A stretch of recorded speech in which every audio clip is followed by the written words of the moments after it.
साथियों, मित्रों, हार्दिक प्रेम। आप देख रहे हैं मेरा YouTube चैनल KS सागर। स्वीकार कीजिए अपने हमसफर का हार्दिक अभिनंदन। जय जिनेंद्र। साथियों, मित्रों, मैं आप सबका तहे दिल से आभारी हूँ कि आप द्वारा दिया गया स्नेह, आशीर्वाद और सहयोग मुझे इस कार्यक्रम में आगे बढ़ने की प्रेरणा दे रहा है और मुझे उम्मीद है कि आप इसी तरह से भविष्य में भी अपना स्नेह, सहयोग और आशीर्वाद बनाए रखेंगे। साथियों, मित्रों, आइए हम सब प्रथम दादा की वाणी का श्रवण करते हैं। तत्पश्चात एक प्रेरक प्रसंग के माध्यम से मैं एक छोटी सी कहानी आपको श्रवण कराऊंगा। सर्वप्रथम आइए दादा की वाणी का श्रवण करते हैं। अपने दिन को ऊर्जा से भर दीजिए। बादलों के पीछे छुपा हुआ सूरज बहुत ही सुंदर है, वो आपको खुश देखना चाहता है।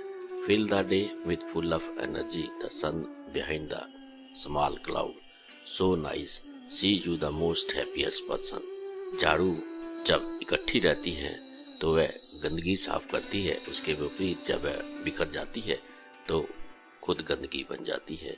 साथियों, मित्रों, हमें गंदगी नहीं बनना है, गंदगी को साफ करने वाला बनना है।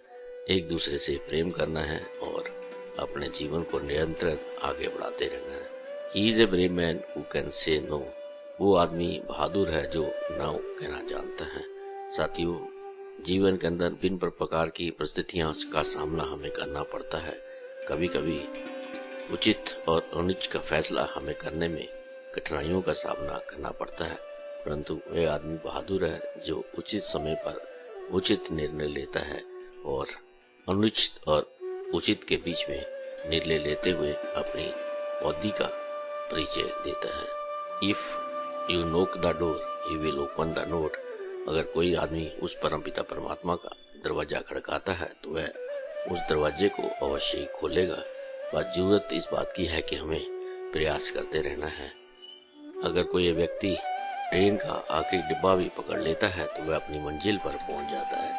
If anybody catch the last bogie of the train, he will reach the मंजिल। Be clean rather than clever। चालाकी से चतुर्भुज नहीं मिलता है। Do nothing, be nothing, do nothing, do only कर्म। हमें कुछ करना नहीं है, कुछ बनना नहीं है, बस अपने कर्मों पे ध्यान केंद्रित करना है। अच्छे कर्म हमें उस परम पिता परमात्मा के नजदीक लेके जाएंगे और बुरे कर्म का नतीजा तो आप सब जानते ही हैं। इस पर मैं आपको क्या कह सकता हूँ। अपने अच्छे कर्म करते रहिए, अच्छा मानवता की सेवा करते रहिए, जीवन को निरंतर उस परम पिता परमात्मा के पास ले जाने का प्रयास करते रहिए। कर्म ही पूजा है, काम ही पूजा है, वर्क इज वर्कशिप। साथियों, मित्रों, अगर आप स्वस्थ हैं, प्रसन्न हैं, मस्त हैं, हंसते हैं, खेलते हैं और अगर आप अपने शरीर में से कुछ रक्तदान करें तो उन सभी मानव जाति के लिए बहुत ही अच्छा होगा। Donate blood, save life. Adopt at least one plant, save earth. कण कण ही भगवान है। Everything comes from God. Adjust your will with the will of God. उस परमपिता परमात्मा की मर्जी में ही आपकी अपनी मर्जी होनी चाहिए। उस परमपिता परमात्मा ने जब हमें इस मृत्यु लोक के में भेजा है तो उसने हमारा पूरा बंदोबस्त करके रखा होगा। इसलिए आप अपनी भागडोर उस परमपिता परमात्मा पर छोड़ दीजिए। Impartial justice is the purest mercy of the God. सुखी मूर्ख से दुखी विद्वान ज्यादा बेहतर होता है। अगर आपको नहीं कोई समझ पा रहा है, आप इस बात की चिंता मत करें। जिस प्रकार तराजू सिर्फ वजन तोलती है, उसकी क्वालिटी का उसको अंदाजा नहीं होता है। इसलिए आप अपना कर्म करते रहिए और जो कुछ अच्छा होगा परमात्मा सबके साथ अच्छा ही करेंगे। आप इस बात की कभी भी चिंता नहीं करें कि लोग मुझे नहीं समझते हैं, मैं इस बात की चिंता क्यों करूं। अभी अब मैंने आपके सामने रखा कि तराजू जिस प्रकार वजन ही तोलती है, वो क्वालिटी का नहीं बता सकती। आपके अंदर क्या क्वालिटी है, ये बात आपसे ज्यादा कौन बेहतर जानता है। साथियों, मित्रों, आज हमने अभी दादा की वाणी का श्रवण किया। आने वाले सप्ताह में भी मैं आपके साथ दादा की वाणी का श्रवण आपके समक्ष रखता रहूँगा। आइए हम एक प्रेरक प्रसंग के माध्यम से फेथ मेक इम्पॉसिबल पॉसिबल पर अपना ध्यान केंद्रित करते हुए एक प्रेरक प्रसंग आपकी नजर करता हूँ। किसी गांव में एक भक्त रहा करता था। वह भगवान श्री कृष्ण का बहुत ही अच्छा भक्त था। उसे किसी दूसरे कार्य में कोई भी ध्यान नहीं लगता था। घर वालों ने उसकी शादी करा दी, परंतु वह उसमें भी हर समय उस परमपिता परमात्मा में अपना ध्यान केंद्रित करता था और घर के कार्यों में उसकी रुचि बहुत कम थी।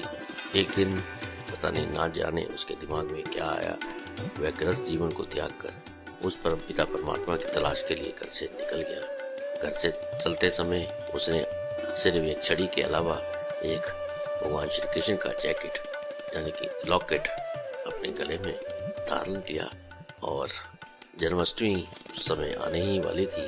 मैं घर से चलता गया और सांझ के समय में रुककर जब भी कहीं रुकता तो अपनी छड़ी को काट देता और वो लॉकेट उस छड़ी पे डाल देता और उस परमपिता परमात्मा से यही प्रार्थना करता कि मुझे आप अपने ध्यान में बसा लीजिए।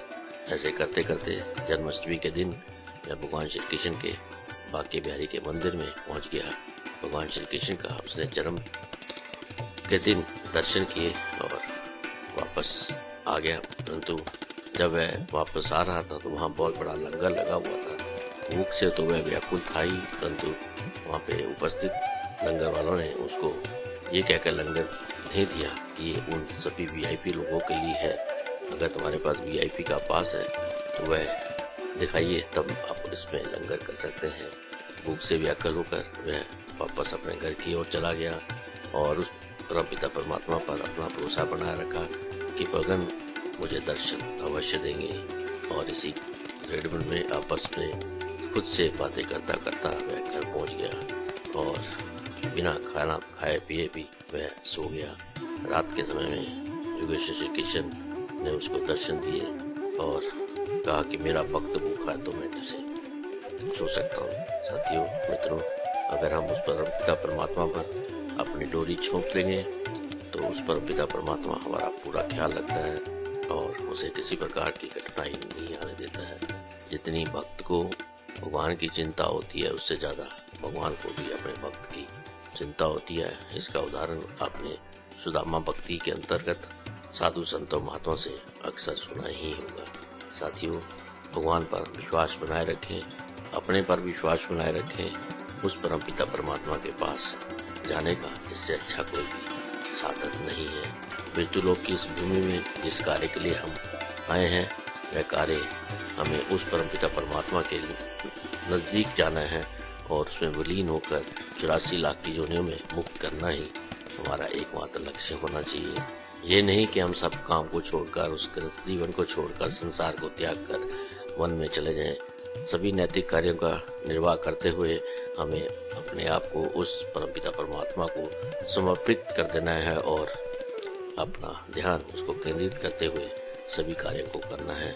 इसी के साथ मैं अपनी वाणी को आज के इस प्रेरक प्रसंग में विराम देता हूँ, इस आशा और विश्वास के साथ कि आप हमेशा मुस्कुराते रहेंगे, शुक्रिया अदा करते रहेंगे, अपने से प्रेम करेंगे, दूसरों को प्रेम करेंगे, मानवता की सेवा करेंगे। हाथ होगा काम में, ध्यान होगा उस परमपिता परमात्मा में। आज के आनंद की जय, आज के आनंद की जय। अपना ख्याल रखिए, दूसरों का ख्याल रखिए, किसी को दुखी मत करिए। साथियों, मित्रों, मेरा आपसे अनुरोध है कि अगर आपको ये दादा की वाणी और ये छोटा सा प्रेरक प्रसंग जो मैंने अभी आप पे नजर किया पसंद आया तो आप इसे साझा करें, लाइक करें और इस चैनल के साथ बने रहें ताकि आने वाले हर प्रोग्राम की नोटिफिकेशन आपको तुरंत मिले, ताकि आप इसका श्रवण कर सकें। आप सबके स्नेह, सहयोग और आशीर्वाद करेगा मैं सदा आभारी रहूँगा। आप इसी तरह से मेरा हौसला अफजाई करते रहें। एक बार फिर आपका कोटि कोटि शाह धन्यवाद। फिर मिलेंगे किसी एक नए मोड़ पर, किसी नए प्रेरक प्रसंग और दादा की वाणी के साथ। अपना ख्याल रखिए और मस्त रहिए, अपने से प्रेम करते रहिए। आज के आनंद की जय, आज के आनंद की जय, आज के आनंद की जय।